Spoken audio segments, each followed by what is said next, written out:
各位粉絲、各位朋友，歡迎大家嚟到凌晨空間啦！今日我又過到澳門咧，請到身邊呢位澳門嘅風水命理大師。Hello， 大家好，我係森寶師傅啊！嗱，多謝大家都睇咗我哋咁多集啦，咁啊過往分享咗好多面相知識啊，跟住又有啲故事啊，或者啲客人嘅真實案例啦。咁啊今日繼續分享一啲真實案例，係啦，睇下祖哥有冇啲咩問我睇，有冇啲咩意見先？唔係啲粉絲最中意咧，除咗聽風水之外咧，梗係聽下啲 V 運嘢嘅，有冇啲 V 運嘢聽下先？嗱有嘅，咁啊的確係嘅，咁啊呢個真係最近一位客人啦。咁啊澳門其實都多好多呢啲咁樣嘅案例嘅，係老實講見過都唔止一次㗎。澳門真係發生都多嘅。好啦，咁啊之前咧都有分享過啦，話我就第一時間咁梗係嗱，首先我本人唔否定鬼神呢啲嘢啦，但係第一時間嚟講咧，咁我哋都考證下究竟係有定冇先。好啦，咁啊如果記得嘅觀眾咧，之前應該都有聽過啦。其實第一時間嚟講，有人話聲稱佢屋企有靈體啦，首先都要睇翻佢屋企人有冇同時間見到啊，或者定係佢自己有見到啊，有呢個咁嘅情況。咁當然啦，如果全家都見到，咁我都歸類應該就係啦，有靈體嘅情況應該都高嘅。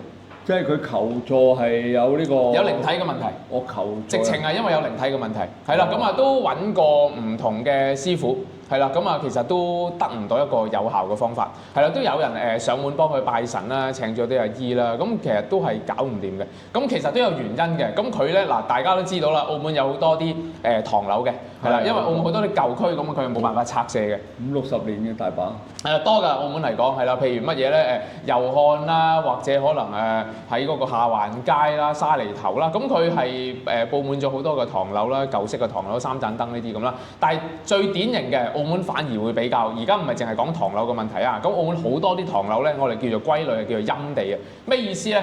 即係咧咁啊，我哋一個唐樓咁樣一排咁樣啦，係啦，咁佢咧就零零舍舍喺呢一度咧咁樣凹咗落去嘅。咁即係話你條路咧要咁樣行，跟住行到去個尾嗰個位先至入到去嗰個屋企咁樣嘅，入到個唐樓個門口。澳門好多呢啲比較奇形怪狀嘅樓㗎。香港應該會少啲啊，好少。開門可能係大街嘅。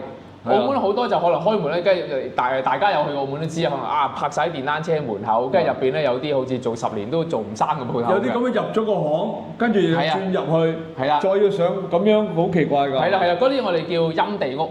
係啦，如果鋪頭嚟講，我叫做陰地鋪。呢啲鋪頭嚟講係啦，咁就唔適合做我哋啲人流生意嘅。屋企嚟講咧，其實咧佢哋都唔適合話一家大細喺度住啊，其實唔得嘅，佢會影響我哋個健康嘅。好啦，咩問題咧？咁今次嚟講個戶主咧，好啦，咁輪到講故事嘅時間啦。咁其實真實案例嚟㗎，都唔係故事嚟㗎。咁一家大細啦，住咗5個人嘅。係啦，咁有個阿媽，一家4口，係啦，即係兩公婆，係啦，有個阿媽，跟住就有一個仔一個女咁樣嘅，係啦，咁然後咧嗰個老公咧，咁佢就每日咧都會喺即係佢哋3房嘅，都大嘅唐樓嚟講，其中一間房嗰度每日都會瞓晏覺咁樣啦，夜晚就小朋友同埋個阿媽瞓嘅。咁然後咧就晏晝就個男嘅戶主瞓嘅，咁咧每日佢晏晝嚟講咧，佢瞓覺嗰陣時咧，都會喺發夢嘅時候咧，就會有一個女性嘅靈體出現。哇！就係啊，同佢講過嗱，我要跟實你㗎啦，咁你自己好自為之啦，咁咧你上一世欠嗰啲嘢咧，而家你就要點啦，咁你要點樣報答我咁樣，講得好清楚㗎。咁咪同佢講啊，喺間房度。每日都咁樣㗎，每日都講同一樣嘢㗎，基本上係。咁個男嚟講咧，佢就唔俾反應嘅，亦都唔回答佢嘅，就每日都係咁樣。咁所以其實佢自己嚟講瞓得唔好嘅，其實都好啦。咁然後啦，咁我就問啦，咁你其他屋企人有冇呢個情況啊？咁另外佢嗰個老婆咧都遇到相同嘅情況㗎，跟住咁佢就但係個女嗰個就稍為大膽少少嘅。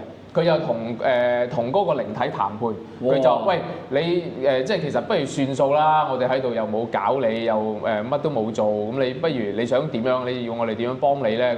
咁佢就冇任何要求，佢就話冇㗎，冇咩要求㗎，咁我就係要纏住你個老公咯，你唔好諗住搬走啊，你搬走我都喺度㗎，同佢老婆咁樣講，係啦，咁然之後都糾纏咗有2-3年嘅時間嘅。咁然後咧，咁佢阿媽都佢阿媽見到，但係佢就冇同佢阿媽講嘢，純粹見到佢喐嚟喐去咁嘅啫。喂，呢家人都匪夷所思喎。係啊， 2、3年都唔去處理。有㗎，其實都係揾嗰啲拜神婆上嚟有燒嗰啲嘢啊，咁樣自己又出去啲廟嗰度祈下福啊咁樣咯。但係都揾唔到一個有效嘅方法。咁好彩嘅就係咧，佢哋就冇好似上一次嘅嗰個女仔咁樣屋企使咗70-80萬咁樣嘅情況。佢就冇係啦，咁佢嗰啲講緊都係幾百蚊、1000幾百嘅事情啫。係啦，咁啊拜神搞唔掂啦，咁啊。然後咁最後咧，咁個小朋友嚟講咧，都係經常咧會係望住埲牆笑啊，或者有人撩佢啊，都有呢個情況㗎，都恐怖嘅，毛骨悚然嘅都。係啦，咁啊搞唔掂啦，咁啊最後揾下都係啲朋友介紹啦，有朋友揾我睇個風水，即係佢身邊嘅朋友揾我睇個風水。其實佢啲同事啦，係啦，咁啊介紹啊，不如試下睇風水啦，睇下你屋企有冇問題啦。咁我就睇過就頭先形容嘅咁嘅情況咯，屋企屬於係陰地屋，係啦，凹咗落去嘅，係啦，個大門口凹咗落去，即係話入到去條冷巷先上到樓嘅，好怪。係啦，咁啊然後咧佢上到去之餘咧，仲要經過一條好長嘅巷咧，就冇燈嘅，先至入到佢屋企嘅。咁然後屋企嚟講咧，佢嗰個唐樓都係不規則唔整齊嘅，有條首先入到去咧都係即係開咗門入到屋咧都有條冷巷。咁先至去到啲房間啊廳咁樣嘅，咁然後咧喺嗰個房間之間咧，同埋個廳中間又有條好長嘅冷巷嘅，係啦，全部都係咁樣。咁變咗出現咩問題咧？佢屋企嚟講咧，其實都係啲佢屋企嚟講就話佢阿媽同埋佢老豆好後生已經喺度住㗎啦。咁然後咧仲係啲舊式裝修，即係等於冇裝修嘅。以前嚟講收樓就係咁樣㗎啦，冇裝修㗎啦，都係買啲家私，仲係啲舊式嘅紅木家私啊咁樣，即係間屋嚟講陰沉嘅其實都係啦。咁啊而且咧嘅光線係唔充足嘅間屋，係光線唔充足嘅。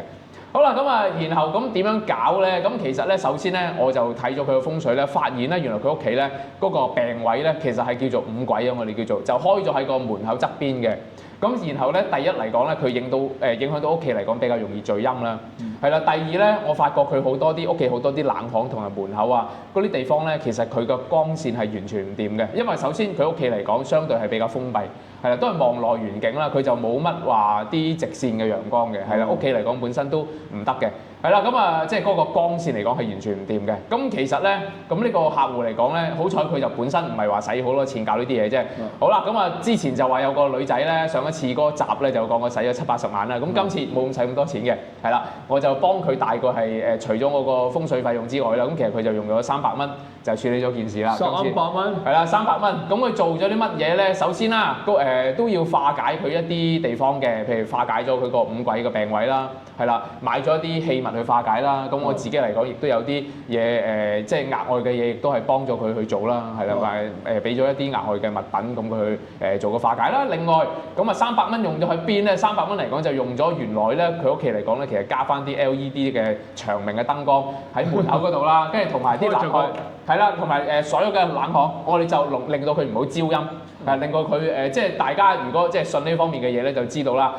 逢係靈體嚟講，你話好光猛啊，光線好充足，其實佢唔會喜歡停留喺度嘅。係啦，佢係中意陰陰地啊，跟住好係啦，陰陰地嘅位置啊，可能風涼水冷佢先停留嘅。咁如果你教到好光猛，其實佢唔停留喺度嘅。大多數嘅情況可能佢會覺得唔舒服，所以佢唔停留嘅。好啦，咁然後就校翻充足嘅光線啦。最重要就係門口同埋任何嘅冷巷，係啦，校翻充足嘅光線。咁其實就仲要係揾咗另一個嘅工友啦，即係佢阿媽嘅工友啦，都自己上門幫佢搞啦，拉啲電線啲嗰啲咁嘅拉電啦，即係俾咗少少人工費嘅。咁啊最後用咗300蚊。係啦，咁啊幫佢處理咗，咁好啦，咁啊整好之後，即係我就話你屋企聚陰嘅有呢啲咁嘅情況，再執一執啲風水佈局啦，係啦，擺好啲風水嘅擺件咁樣啦，咁啊，然後啦，咁我都係啦，咁啊完成咗件事啦，咁佢之後啦，咁我都係呢啲客戶咁特別嘅客戶，我都過翻1-2個月，咁我又打電話俾佢啦，我親自打電話俾佢嗱。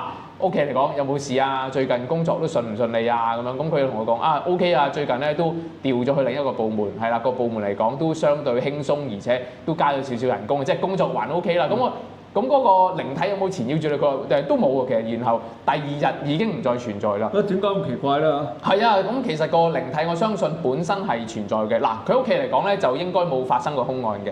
我自己有調查過，亦都我有親自問過佢隔離鄰舍啊，係啦，都乾淨嘅個地方嚟講，而且唔係澳門啲咩亂葬崗嘅地區，係啦，即係普通嘅民生區啦。其實佢個大廈嚟講咧，雖然話陰陰沉沉，但係其實多人住嘅，係啦，都人來人往嘅，係啦，咁啊純粹咧就係兩個問題。首先上次有講過啦，三元不敗局啊，就係話我哋正北正南呢啲地方冇咁招陰啊。咁佢屋企嚟講咧個唔好彩咧就向西北嘅。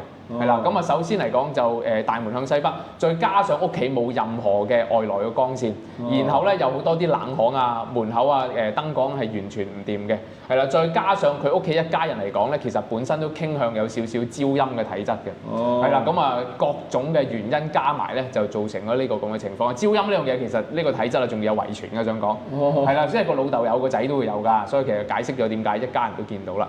咁啊，然後啦，咁啊使咗300蚊咁搞咗少少啲燈光設備啦，咁然後咁啊屋企嚟講啊啲牆又黑掹掹嘅油過咁樣啦，咁啊之後處理啦，咁呢啲係啦，咁啊然後嗰日嚟講，其實佢都話係處理咗啲燈光問題，其實第2日已經再冇呢個靈體嘅事件啦，即係你要揾佢都揾唔到出嚟啦，已經係。其實會唔會只不過就係因為學你話齋，佢都怕光嘅，係冇錯，你整到周圍都光猛猛。佢都費事留喺度啦。係，佢已經冇停留喺度個空間。其實因為佢本身可能屋企人招陰，所以佢就容易同嗰啲接觸到。係啊係，冇錯，就直情係咁。咁根本佢可能佢唔係嚟攞冤啊攞債嘅，只不過就係路過，呢度舒服啦，我就留喺度啦。咁係啊，其實應該就係咁嘅意思咯。即係正常唔會咁容易輕易走。係啊，同埋佢亦都冇任何要求嘅嗰個靈體。其實佢冇講出咩特別嘅要求啊，你係咪欠佢啲乜嘢？唔係佢有講佢話欠佢，但係我覺得純粹係吹水嘅啫，吹水嘅啫，因為佢冇實質話要攞啲乜嘢嘅，其實係啊，咁我覺得即係當然呢個咧就牽涉到風水啦、擺設啦、燈光啦各方面嘅嘢咧。喂，你仲有幫我擺咗啲嘢，我透唔透到路得㗎？係咁要透露1-2樣啦。有少少嘅啲玉器嘅擺件啦，係啦，都幫我擺咗喺嗰個某一個佢話有靈體嘅房間。好奇怪嘅，嗰屋企3個房啦，就佢偏偏就係佢瞓覺嗰個房有一個咁樣嘅問題嘅。係啦，嗰個房間嚟講2件事啊。第一嚟講嗰個房間咧本身都係即係嗰個窗嚟講好細嘅，咁然後望住出邊嚟講都係陰陰沉沉咁樣嘅，係啦。第二嚟講，佢屋企嗰個房間嚟講咧，本身個方位咧都係有少少問題㗎啦。咁然後就我係幫佢放咗一啲物品啦，咁然後就即係叫做一啲鎮宅嘅風水物品啦。另外啦，咁屋企人嚟講都擔心啊，有冇啲嘢可以話令到我哋平時嚟講都即係佢都知道佢自己容易中招嘅，因為其實呢個唔係單一事件嚟㗎。其實佢過往都去過唔同嘅啲醫院啊、公司啊，有時都會見到啲嘢，但係就唔實質影響生活，所以就冇理會啦。咁啊之後我自己嚟講有啲獨門嘅開光嘅物品啦，咁佢俾翻佢哋一家人去佩戴啦。咁最後都係啦 OK 啦。咁啊去到今時為止，其實呢個客人都識咗都有5-6年㗎啦。其實都係啦，都5-6年前揾我㗎啦。佢每年都會揾我去做啲風水更新啊，睇一睇個運程啊咁樣啦。咁我都有追蹤翻佢，佢都話冇呢回事㗎，之後都冇呢回事㗎。即係大團圓結局啦。係啦，冇問題㗎啦都。佢其實叫你有啲坊間有好多啲捉邪捉鬼，你唔係好掂嘅。係啊，拜幾個神咧，我就覺得真係問啲啦，拜幾個神。係啦。不過都好啊，你分享呢個古仔可以解釋到俾大家聽。有時有啲嘢就係牽涉到其實風水都好重要嘅。係啊，最重要啊，幫到個客人啦。我成日都喺靈常間度講嘅，即係好多時咧風水真係好多人都唔明白。其實我哋中國人幾千年嚟，成日都風水。而家啲鬼佬都有啲好大嘅公司都要睇風水啦，係冇錯，啲鬼佬公司都一定要睇個風水先至開張啊，或者睇個風水先至揀鋪啦。不過你哋唔知啫嘛。就上次講咗啦，一開始拍嗰陣時啊，就講澳門啲賭場啊、啲博企啊，我哋都有啦。嗱，講威尼斯人啦、永利啊嗰啲啦，佢哋本身咪鬼佬嚟嘅。咪咯。係啊，佢哋本身就仲加叻過啊葡京嗰邊，咁搞得仲犀利啊！係啊。好啦，咁啊呢集我又到呢度啦，新寶師傅，喂呢集正啦，我哋繼續分享多啲呢啲俾啲粉絲聽好嘛？冇問題啦，咁我就下次分享繼續一啲其他嘅客戶嘅案例啦。好啊，佢哋最中意聽呢啲實例㗎。好啦，咁我哋呢集到呢度啦，嗱大家記住咧收睇我哋凌晨空間啦。我身邊咧係叫做澳門嘅風水命理大師新寶師傅啊！呢集到呢度啦，記住點讚、收藏、轉發、撳個鐘仔，仲有你留言啊！留言多啲話想聽阿新寶師傅咧，繼續為大家講一啲風水命理古仔嘅話咧，留多啲言啊，或者點個讚都好啊，係嘛？係啦，多謝大家先，好啦，咁繼續留意啦，好啦，拜拜。